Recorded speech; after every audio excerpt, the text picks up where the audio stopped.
আসসালামু আলাইকুম। আজকে শীতের সবজি দিয়ে ডিম রান্না করব। প্রথমে কড়াইতে তেল দিয়ে সিদ্ধ ডিমগুলো আমি দিয়ে দিব। সামান্য একটু লবণ দিয়ে ডিমগুলো হালকা করে ভেজে আমি উঠাই রেখে দিব। এরপর একই তেলে দিয়ে দিব পেঁয়াজ, রসুন আর কাঁচামরিচ বাটা।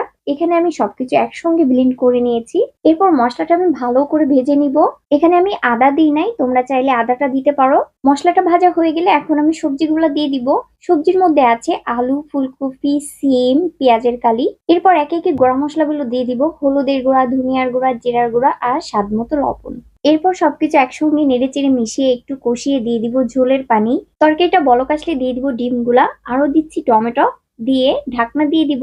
এখন ওয়েট করব ঝোলের পানিটা শুকিয়ে আসা পর্যন্ত। পছন্দ মতো ঝোল রেখে আমি তরকারিটা নামিয়ে নিব। এই তো হয়ে গেল শীতের সবজি দিয়ে ডিমের তরকারি। এরকম আরো রেসিপি পেতে আমার পেজটাকে ফলো দিয়ে চ্যানেলটাও সাবস্ক্রাইব করে দিও।